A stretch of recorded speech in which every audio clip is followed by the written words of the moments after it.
All right, guys, today is video number 1571. Now, the fact that I've never announced the video number before ought to tell you there's something unique about this. And for those of you who recognize what this is, which is probably more than 20 years old, you already know. This is a storage box for 3.5-inch disk drive. Now, 3.5-inch disk drives, according to all you geeks who've been bothering me for the last month, what are you going to do for 1571? I got this great idea.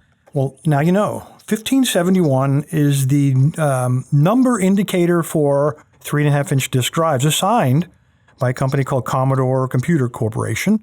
And they produced the 1571 external disk drive way back in 1987. So this was a storage box for 5 of those things. And I just happened to be out at a yard sale, and I actually found one of these things. I remember buying these probably the last time back in the 90s. And this is quite an advanced one. This is I remember I shopped all over trying to find the high capacity, 1.44 megabytes. My God, yeah, that's the one we want. But unfortunately, the 1571 was really only about half that, 800 kilobytes. Now, the thing is, back in the day, this was how you booted up your computer. You had your operating system on one of these disks. There were no hard drives or anything like that, so you had your operating system, you slid it into the disk drive. And by the way, I tried to buy a 1571 disk drive to show you how all this works, but they're selling on eBay for $350 for a disk drive made back in 1987. That's crazy talk. So you have to use your imagination. My hand is now the disk drive. So you'd slide it in there, lights would blink, and et cetera, and then your operating system would be up. Right about here would be a button. You'd push the button, it would eject it. And then you'd slide in another one containing whatever program you wanted to run and let it do some more whirring for a little while, and then it would theoretically start working. So this was how you booted up a computer. This is how you accessed or injected the operating system, and this is how you ran programs. So obviously, if you got a computer, particularly in an office environment, you don't want anybody using your computer. You don't keep these around, but you also blocked the slot for these.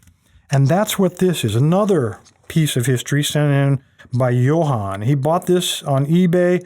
This in itself was quite expensive, but it is a lock for 3.5-inch or 1571 disk drives. The interesting thing about this, and I didn't know it until I opened the box, if you take a look down here somewhere, you recognize that ByteBrothers. ByteBrothers. Oh my goodness. I just did a lock on the ByteBrothers, still making locks. I just did one of their locks called the Hamburger Bicycle Lock not too long ago. So way back in the 80s and 90s, I guess they started out making these, and then they ended up making much, hopefully, better lock for bicycles. Anyway, this thing obviously slides into the disk drive, and right here, this little cutout here is obviously to accommodate the lock, and right here is where the push button is. But you would have to unlock it first. So there's your key. Here's what your key looks like. So it's a 5-pinner, which is kind of cool in this tiny little lock. Slide it in there, and then see that little bar? It rotates up and down. So you'd unlock it, slide it into the disk drive, and then turn it. And then that little pop-up would then latch into the mechanism and prevent anybody from pushing the button, extracting the drive, and then putting in their own operating system and doing crazy stuff with your computer, even before the internet. What were they going to do? But anyway, that was the theory. So I thought it'd be kind of cool. In fact, many of you thought it would be kind of cool to talk about the 1571 drive, and we're going to do that today. So it's a 5-pinner, so let's see if we can't get access to the computer. All right, I can't force it. I wouldn't be able to reach in there anyway. It is a tiny, tiny little keyway. So it's like suitcase locks or some of those tiny little padlocks. A lot of those, let's see what we got. A lot of those you can kind of rake open. If you can find a rake that will fit. So let me find a small one here, probably this little guy right here.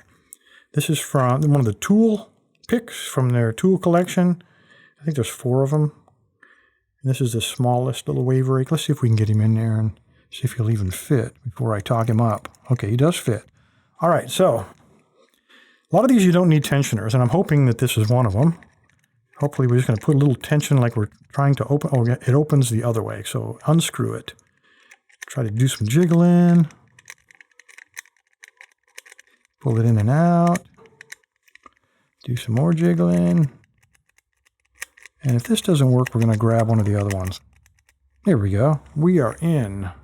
How easy. It was a little 5-pin lock. I didn't expect a whole lot of craziness, but this is more about pleasing all of you guys. It's interesting how many guys who are interested in lockpicking are also interested in computers. So hope this satisfies you guys. Anyway, there you go. The ByteBrothers 1571 3.5-inch disk drive lock opened. Appreciate your time, guys. Stay safe, stay legal. Johan, I know how much you paid for this, so I am going to pack it up, put it back in its protective case, and get it right back to you. Thanks, guys.